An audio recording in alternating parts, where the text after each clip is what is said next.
Hello बच्चों, कल अपने ने आवेशों के बारे में बात की थी।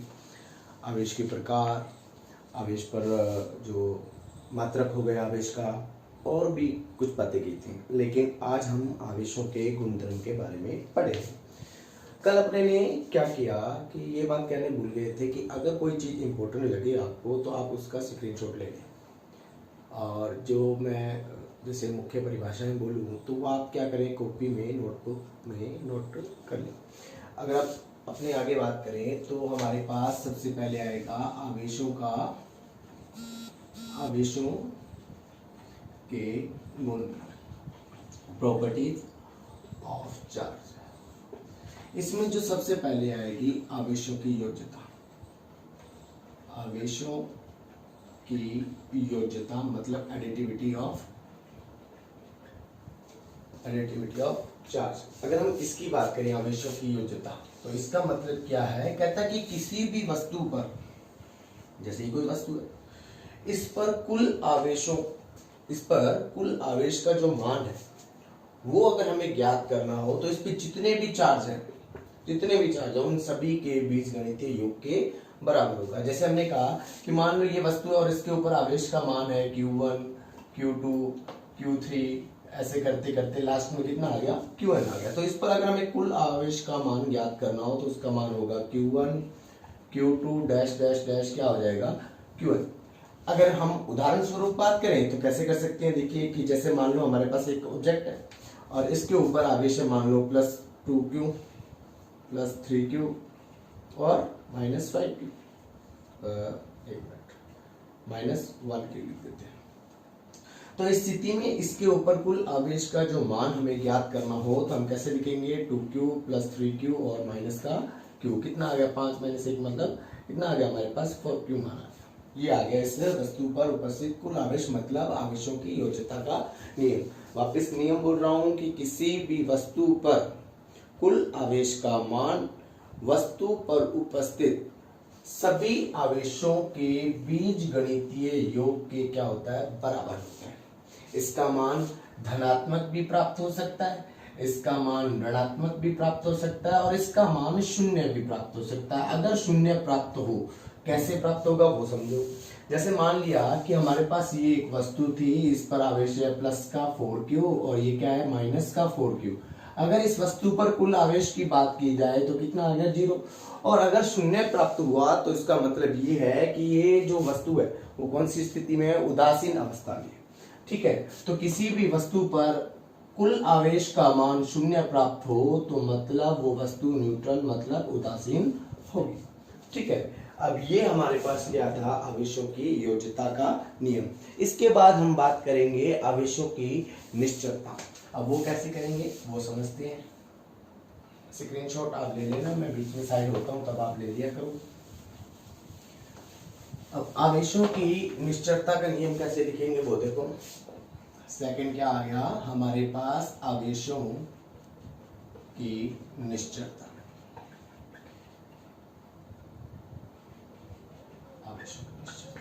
आवेशों की निश्चलता का मतलब, अगर इस नियम की बात हो तो मतलब किसी भी वस्तु पर उपस्थित जो कुल आवेश का मान है वो वेग पर निर्भर नहीं करता। अगर मैं सीधी सीधी बात कर दूं, किस पर निर्भर नहीं करता, उस वस्तु पर कोई मान लो कि हमारे पास ये निकाय है या वस्तु है, इस पर जो कुल आवेश का मान है वो वस्तु के वेग पर निर्भर नहीं करता। मतलब आवेश किस पर निर्भर नहीं कर रहा, वेग पर निर्भर नहीं करता। इसका मतलब ये कहना ये जाता है कि कोई वस्तु अगर विरामावस्था में है तो उस पर उपस्थित कुल आवेश उसी वस्तु की गतिशील अवस्था में आवेश के बराबर ही होगा। मतलब अगर वस्तु चाहे चल रही है चाहे रुकी हुई है तो उस पर कुल आवेश का मान क्या रहेगा, बराबर रहेगा। लेकिन यहां अगर हम द्रव्यमान की बात करें तो उसके मान में परिवर्तन की बात हम कर सकते हैं, क्योंकि द्रव्यमान पे अदिश राशि है और आवेश पे अदिश राशि। ठीक है, हमने 11वीं में पढ़ा था कि द्रव्यमान का सूत्र होता है m = m0 अपॉन √1 - v²/c²। ये अंतर की बात हो रही है आवेश और उसमें, क्योंकि दोनों अदिश राशि हैं। लेकिन ये निर्भर कर रहा है वेग पर, ये निर्भर नहीं कर रहा। कहता है कि आवेश निर्भर नहीं करेगा, लेकिन द्रव्यमान निर्भर करेगा। कैसे करेगा उसकी अगर अपने बात करें, देखो ये m नॉट जो होता है विराम अवस्था में द्रव्यमान होता है। क्या होता है? विराम द्रव्यमान, ठीक है। और यहाँ पर जो m होता है वो वस्तु का द्रव्यमान, जब वो गतिशील हो गई वस्तु का द्रव्यमान क्या होगा वो ज्ञात करने का तरीका। यहाँ पे c जो होता है वो क्या होता है? प्रकाश का वेग होता है। हमें पता है कितना होता है प्रकाश का वेग? 3 × 10⁸ और v जो होता है जो भी वस्तु हमने ली है, जो भी कण हमने लिया है उसका वेग। अभी तक हमने इसकी मुख्य बात इसलिए नहीं की थी, 11वीं में भी हमने जब पढ़ा था, कारण उसका ये था क्योंकि हम 11वीं में पढ़ रहे थे जो भी वस्तु ले रहे थे उसका वेग, जैसे उदाहरण स्वरूप लूं तो 100 मीटर पर सेकंड, ठीक है। नीचे प्रकाश का वेग तो 10⁸ मीटर पर सेकंड। अगर इसकी बात करूं तो मान लो फॉर एग्जांपल 10⁻², इसका स्क्वायर है तो 10⁻4, लेकिन यहाँ पे अगर अपने बात करें 10⁸ का स्क्वायर हो जाएगा, ठीक है। तो ये मान क्या हो जाएगा? बहुत छोटा, मतलब न के बराबर। और न के बराबर हो गया, न के बराबर हो गया, लेकिन कुछ तो कुछ मान है। अगर उसको एक में से और घटाएंगे तो उसका मान एक से छोटा प्राप्त होगा, उसका अंडर लेंगे तो वो और छोटा। किसी भी कोई भी राशि जब एक से छोटी हो और उसका अंडर ज्ञात करें तो उसका मान और छोटा हो जाएगा। तो यहाँ पे अगर जो मान हमें अंदर प्राप्त, अंडर के अंदर प्राप्त होगा वो एक से छोटा होगा, और उसका अगर हम अंडर लेते हैं तो और छोटा हो जाएगा। मतलब हर का मान छोटा हो जाएगा। जब किसी राशि में हर का मान छोटा होगा तो ये जो मान हमें प्राप्त होगा वो क्या होगा? बड़ा प्राप्त होगा। किसकी तुलना में प्राप्त होगा? m नॉट की तुलना में बड़ा प्राप्त होगा। इसका मतलब वस्तु अगर गतिशील है तो उसका द्रव्यमान जो होगा विराम अवस्था के द्रव्यमान की तुलना में थोड़ा बढ़ जाएगा। ये स्थितियां होती है। लेकिन आवेशों के लिए यहाँ पे थोड़ी सी, जैसे अगर बात करें, जैसे मान लो बीटा पार्टिकल है या इलेक्ट्रॉन है 10⁶ या 10�৭ मीटर पर सेकंड की अगर मैं बात करूं तो ये लगभग क्या हो जाएंगे? बराबर हो जाएंगे लगभग, ठीक है। तो बराबर हो जाएंगे तो ये तो मान अप्रत्याशित रूप से बढ़ जाएगा, ठीक है। यहाँ पे हम एक और बात कर लेते हैं। यहाँ पे एक होता है विशिष्ट आवेश, वो बहुत कम बात ही होती है वैसे इसकी। विशिष्ट आवेश कहता है कि किसी भी वस्तु पर उपस्थित आवेश और वस्तु के द्रव्यमान के अनुपात को क्या बोलते हैं हम? विशिष्ट आवेश। ये जो विशिष्ट आवेश होता है ये वेग पर निर्भर करता है। लेकिन निश्चलता के नियम की अगर अपने बात करें ना तो हम ये कहेंगे कि जब वस्तु जिस पर कोई भी आवेश है वो चाहे गतिशील हो चाहे वो रुकी हुई हो, ठीक है, तो उसके ऊपर उपस्थित आवेश के मान में कोई भी परिवर्तन नहीं होगा, ठीक है।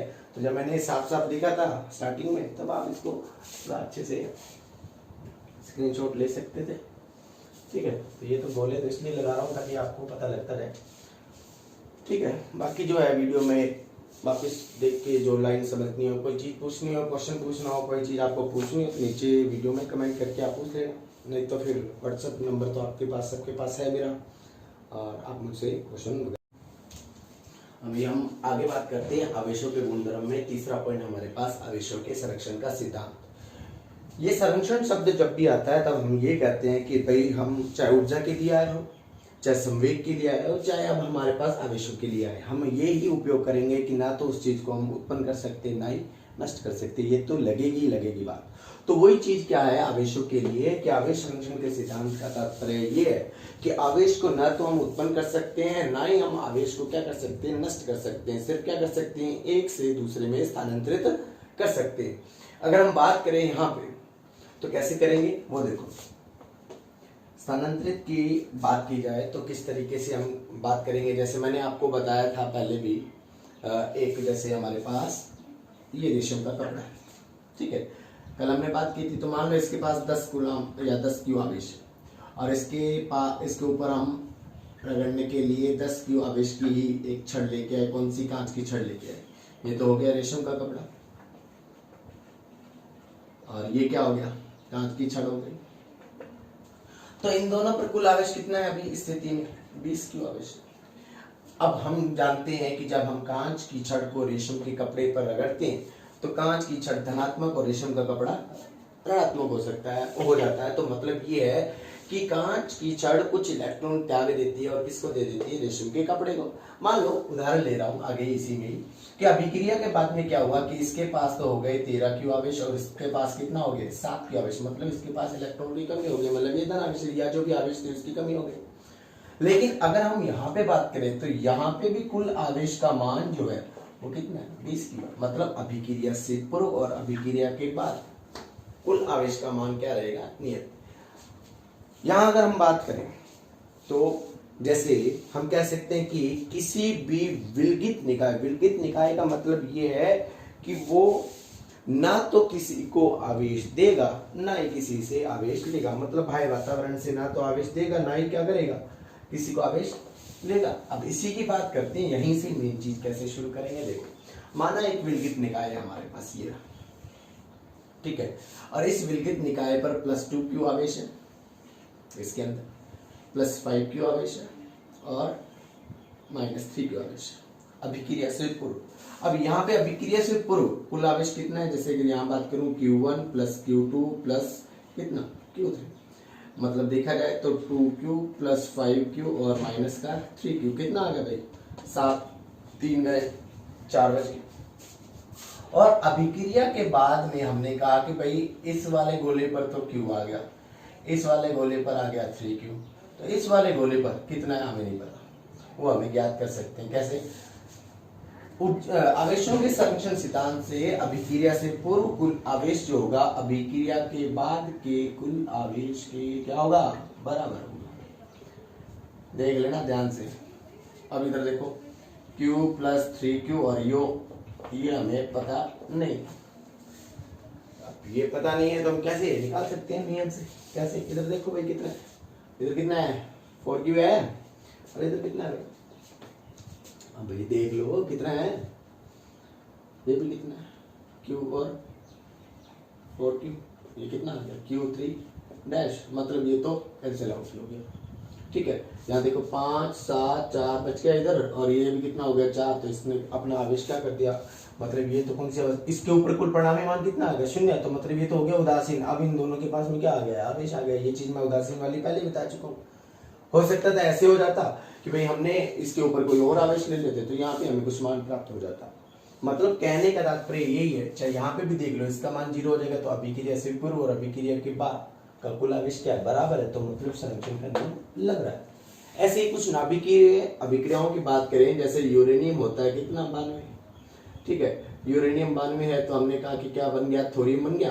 थोरियम कितना 90 प्लस कितना, कौन सा आ गया, अल्फा पार्टिकल मतलब 2He4 होता है अल्फा पार्टिकल, पता नहीं है क्या, 11वीं में भी आया 10वीं में भी आया।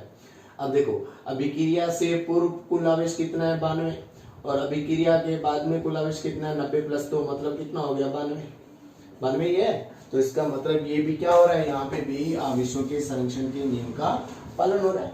तीसरी बात, युग्म उत्पादन और शून्यकरण की अभिक्रिया, किसी का भी उपयोग कर सकते हैं। जैसे एक इलेक्ट्रॉन हो गया और एक पॉजिटिव, ये एक इलेक्ट्रॉन हो गया और एक क्या हो गया पॉजिट्रॉन हो गया, जब मिलेंगे तो क्या बनेंगे गामा।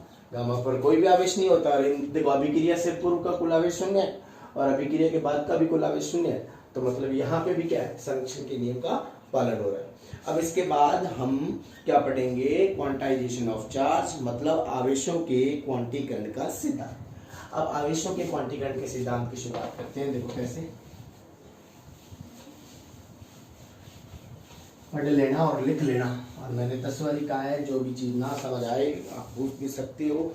दूसरी बात, स्क्रीनशॉट ले लेना, ठीक है। अब आवेशों के क्वांटीकरण का सिद्धांत, क्वांटीकरण परिभाषा की बात करूं तो कहता कि किसी भी वस्तु या निकाय पर, ये मान लो ये, इस पर अगर हमें कुल आवेश का मान ज्ञात करना है, 10वीं में पढ़ा है आपने, किसी भी वस्तु पर कुल आवेश का मान, आवेशों के न्यूनतम मान, जो इलेक्ट्रॉन पर आवेश होता है वो आवेशों का क्या है, न्यूनतम मान, उसका पूर्ण गुणज होता है। क्या होता है, पूर्ण गुणज, ठीक है। जहां पर n का मान हम 1 2 3 जो भी ले सकते हैं, और E का मान हमें पता है कितना, 1.6 गुणा 10⁻⁻19 गुना होता है। हमने यहाँ पे बात कही कि किसी भी वस्तु या निकाय पर कुल आवेश का मान जो है, उस वस्तु, या हम कह सकते हैं कि भाई न्यूनतम आवेश का क्या, पूर्ण गुणज के इक्वल होता है। अब यहाँ पे न्यूनतम आवेश, इलेक्ट्रॉन पर आवेश को क्या कहा गया है, न्यूनतम आवेश, क्या यही है, नहीं, क्योंकि भाई इसको क्यों लिया गया, सही बात तो ये है क्योंकि इलेक्ट्रॉन पर जो आवेश है वो न्यूनतम तो है लेकिन स्वतंत्र भी है। अब क्या इससे नीचे नहीं, इससे भी है कम। कौन से? क्वार्क कण। जैसे क्वार्क कण क्या होते हैं, +-e/3। ये तो इलेक्ट्रॉन वाले आवेश से भी छोटे हैं लेकिन ये स्वतंत्र नहीं। ठीक है, चलो वो छोड़ो, आप इस पे ध्यान दीजिए। क्वांटाइजेशन ऑफ चार्ज के जो मेन प्रॉपर्टी है और ये फॉर्मूला। अब इसमें एक न्यूमेरिकल की बात कर लेते हैं ये वाले की। जैसे कि भाई क्वेश्चन क्या आ गया हमारे पास, 1 कूलाम में, ठीक है, 1 कूलाम आवेश दे दिया, जैसे Q = 1 coulomb and E = 1.6 × 10⁻⁻19 coulomb. Then क्या फाइंड आउट करना है? Number of electron. कहता है कि 1 कूलाम में कितने इलेक्ट्रॉन होते हैं वो ज्ञात करके दिखाओ। तो हम इसी का उपयोग कर लेते हैं। Q = Ne। Q का मान कितना? 1 कूलाम। N का मान पता नहीं, E का मान 1.6 × 10⁻⁻19, N का मान 1/1.6 × 10⁻⁻19, तो N का मान कितना आ जाएगा? 6.25 × 10⁻18 इलेक्ट्रॉन हमें प्राप्त होते हैं 1 कूलाम। ठीक है, तो आप ये न्यूमेरिकल आपकी बुक में मिल जाएगा और इसका जो मतलब थ्योरी वाला पार्ट है वो बहुत लेंथी है बुक में, और आपको मेन चीज मैंने बोल दी कि जैसे इसका नियम, इसका सूत्र, ये मान, ठीक है। और अगर इससे कम की बात करें तो वो तो आपको लिखनी है, पर वैसे मैंने आपको बता दी कि क्वार्क कण भी होते हैं जिनका मान जो होता है वो न्यूनतम आवेश के मान से कम होता है, लेकिन ये स्वतंत्र नहीं होते, ये स्वतंत्र होते हैं। इसलिए हम स्वतंत्र आवेशों की बात करते हैं क्वांटीकरण के सिद्धांत में, न्यूनतम स्वतंत्र आवेशों। ठीक है।